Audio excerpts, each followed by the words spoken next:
SBL एनर्जीमध्ये जो काही स्फोट झाला त्यामध्ये दुर्दैवाने 19 लोकांचा मृत्यू झालेला आहे आणि 17 कामगार या ठिकाणी ॲडमिट आहेत। आत्ता तरी सगळ्यांची जी परिस्थिती आहे ती क्रिटिकलच आहे। मी स्वतः त्या ठिकाणी त्यांची परिस्थिती बघितली। ऑरेंज सिटी हॉस्पिटलच्या मॅनेजमेंटने खूप शर्तीचे प्रयत्न करून या ठिकाणी त्यांना उत्तम उपचार दिलेले आहेत, पण मला आत्ता जी डॉक्टरांनी माहिती दिली त्याप्रमाणे अजून बराच काळ हे उपचार त्यांना द्यावे लागणार आहेत, कारण अशा केसेसमध्ये 3 आठवड्यानंतर देखील कधीकधी इन्फेक्शन होतात किंवा अडचणी निर्माण होऊ शकतात। पण जे काही बेस्ट प्रोटोकॉल्स आहेत ते वापरून त्यांना ट्रीटमेंट देण्याचा प्रयत्न या ठिकाणी चाललेला आहे। एकूणच आपल्याला कल्पना आहे की या केसमध्ये पोलिसांनी FIR दाखल केलेला आहे। 21 लोकांवर FIR दाखल केला आहे। 11 लोक अरेस्ट केलेले आहेत, मॅनेजिंग डायरेक्टर सहित सगळे प्रमुख लोक आता अटकेमध्ये आहेत। काही लोक फरार आहेत, त्यांनाही शोधण्याचं काम चाललेलं आहे। कंपनीच्या वतीने जे काही मृत आहेत त्यांच्याकरता 75 लाख रुपयाचं त्या ठिकाणी त्यांनी कम्पेन्सेशन दिलं आहे। CM फंडातनं 5 लाख रुपये आणि PM फंडातनं 2 लाख रुपये आपण त्या ठिकाणी दिलेले आहेत। जे जखमी आहेत त्यांच्याकरताही 25 लाख रुपये कंपनीने दिलेले आहेत। पण एकूणच तिथली सगळी परिस्थिती पाहता आणि मागच्याही काळात काही घटना घडलेल्या आहेत त्या पाहता या संपूर्ण प्रक्रियेकडे एक पुनरावलोकन करून बघण्याची आवश्यकता आहे। त्या दृष्टीनं हे कायदे तसे केंद्र सरकारचे आहेत आणि पेसोच्या अंतर्गत हे सगळं येतं, तथापि राज्याच्या वतीनं या कायद्यांमध्ये काय बदल केला पाहिजे, प्रोसेसेसमध्ये काय बदल केला पाहिजे आणि काही प्रोसेस ज्या आहेत या ऑटोमेशनकडे नेल्या पाहिजेत, अशा पद्धतीचा एक नीट अभ्यासपूर्ण असा रिपोर्ट आम्ही केंद्र सरकारकडे पाठवून आत्ताच्या प्रोसेसेसमध्ये बदल घडवण्याचा प्रयत्न हा राज्य सरकारच्या वतीनं केला जाईल। कारण हे इतके तीव्र ज्वलनशील अशा प्रकारचे पदार्थ आहेत की अगदी बॉक्स हातून पडला तरी त्या ठिकाणी स्फोट होऊ शकतो। अशा पद्धतीनं त्या ठिकाणी याची ज्वलनशीलता असल्यामुळे यातल्या काही गोष्टी या मनुष्यरहित अशा पद्धतीने करता येतील का याही दृष्टीने लक्ष दिलं गेलं पाहिजे। ऑटोमेशन पूर्णपणे, बाकी गोष्टी या जे काही आपले लेबर आहेत, ह्युमन लेबर आहेत त्यांच्या थ्रू होतील, पण ज्या अगदी क्रिटिकल गोष्टी आहेत जिथे ज्वलनशीलता अतितीव्र आहे त्या ठिकाणी प्रोसेस ऑटोमेशन करता येईल का अशा पद्धतीचाही पुढच्या काळामध्ये आपल्याला विचार करावा लागेल। त्याही दृष्टीने आपले जे अधिकारी आहेत ते त्याचा अभ्यास करून एक त्याचा अहवाल तयार करून केंद्राला आम्ही पाठवणार आहोत आणि मी स्वतः या सगळ्या विभागांशी चर्चा करून याचे जे नियम आहेत, विशेषतः आता 2008चे देखील जे नियम आहेत ते नियमही जुने झाले आहेत, कारण मोठ्या प्रमाणात आपल्याला कल्पना आहे की आता टेक्नॉलॉजीज बदललेल्या आहेत किंवा ज्वलनशीलता वाढलेली आहे, कारण जे काही पदार्थ आहेत ते अधिक तीव्रतेचे तयार होत आहेत। तर अशा सगळ्या परिस्थितीमध्ये याला काही नवीन नियम हे देखील तयार करण्यात आले पाहिजेत, अशा प्रकारचा प्रयत्न देखील आम्ही करणार आहोत। दीर्घकालीन उपचार चालणार आहे, सरकार किंवा कंपनीला या सगळ्या रुग्णांच्या उपचाराची मदत करायला नाही, 100% कंपनी करेलच आणि कंपनी कुठे मागे पुढे बघितलं तरी सरकार करेल, पण कंपनीने ती जबाबदारी घेतलेली आहे। हे सगळे आमचे जे काही विशेषतः याच्यात महिला सर्वात जास्त आहेत, सगळे गरीब आहेत, त्याच्यामुळे त्यांचा उपचार हा नीट झाला पाहिजे, त्याकरता कुठलीही कमतरता पडू नये।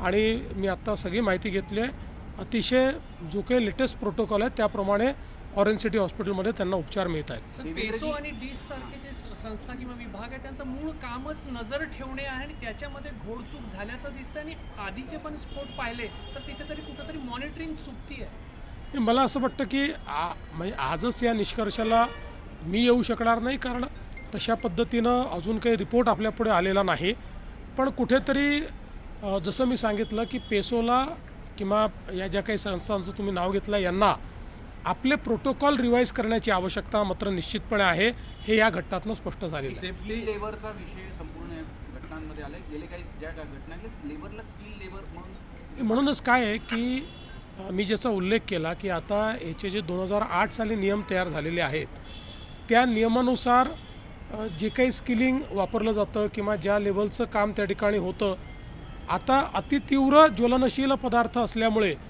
त्या रूल्सप्रमाणे जे काही प्रोटोकॉल आहेत ते बरोबर आहेत का हे रिव्हिजिट करण्याची आवश्यकता आहे. त्यामुळे त्याच्यामध्ये स्किलिंगचा भाग देखील आला.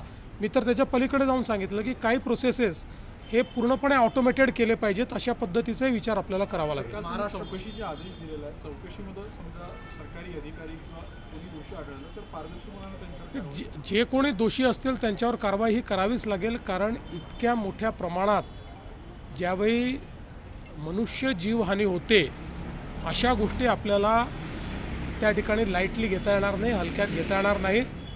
या गोष्टींची गंभीर दखलच आपल्याला घ्यावी लागेल. त्या दृष्टीने निश्चितपणे जे दोषी असतील त्यांच्यावर तर कारवाई करूच, पण त्या कारवाईपेक्षाही मला महत्त्वाचं असं वाटतं की आपल्याला थोडा पाठपुरावा करून भविष्यातले अशा प्रकारचे स्फोट होणार नाहीत या दृष्टीनं काय कारवाई करता येईल, त्याचे नियम काय करता येतील याकडे लक्ष अधिक द्यावं लागेल. मोठ्या प्रमाणात असे कारखाने आहेत, त्या सर्व कारखान्याचं रिव्ह्यूची गरज हे मुळामध्ये बघा कारखान्यांचे ऑडिट झालेले आहेत. मागचा जो स्फोट झाला होता त्यानंतर जवळपास जिल्ह्यातल्या जेवढ्या अशा प्रकारचं अति तीव्र ज्वलनशील पदार्थ तयार करणारे हे जे काही कारखाने आहेत त्या सगळ्यांचं ऑडिट हे करण्यात आलेलं आहे.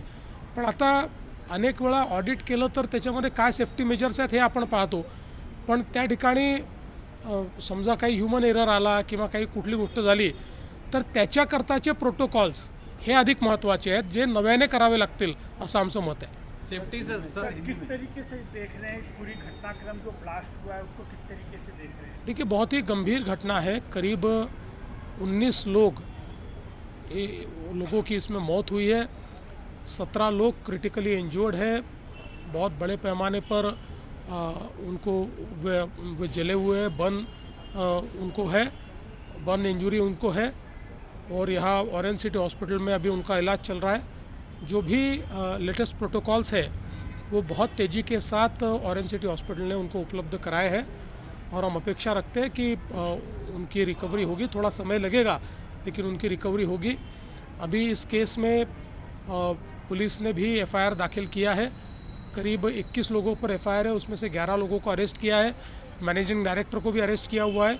कुछ लोग फरार हैं, उनको भी ढूंढकर अरेस्ट किया जाएगा.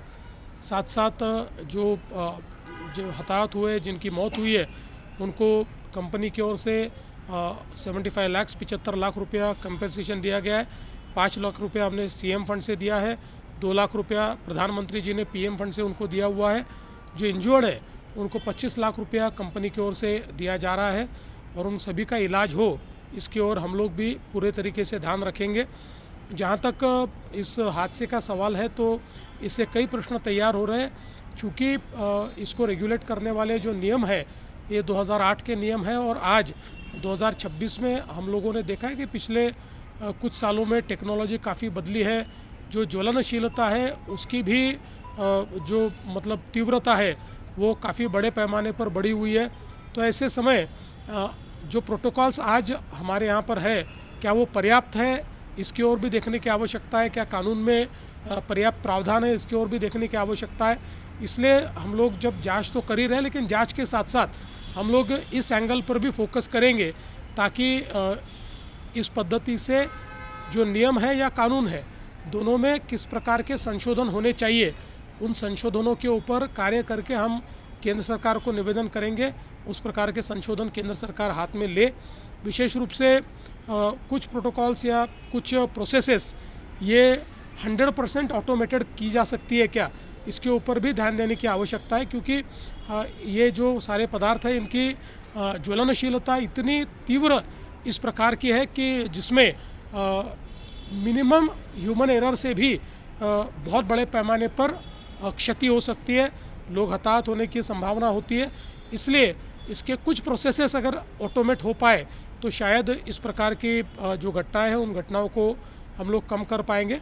तो उस दृष्टि से पूरी जांच करके इसका रिपोर्ट ये केंद्र सरकार को सौंपा जाएगा। मनुष्य वध जैसे मामले दर्ज किए जाएंगे क्योंकि बड़े पैमाने देखिए सारे मामले दर्ज हो गए हैं। आप अगर देखेंगे तो जिस प्रकार की यहाँ पर एफआईआर किया गया है उसमें जो तीव्र से तीव्र इस प्रकार के उनके ऊपर हम लोग चार्जेस लगा सकते थे वो लगाए हुए हैं। देखिए पहली बात तो ये है कि यहाँ पर जितने हमारे इस प्रकार की फैक्ट्रीज़ है इन सब का ऑडिट हुआ है और ऑडिट के बाद इस प्रकार की घटना यहाँ पर घटी है। तो निश्चित रूप से जब एक प्रकार से इसका जो कि रिपोर्ट आएगा उसमें कई जो सुपरविजन है उसमें कोई कमी है या अधिकारियों ने कोई जो कार्य करना चाहिए था लेकिन उसमें नेग्लिजेंस दिखाया है तो ज़रूर उनके ऊपर भी कार्रवाई होगी।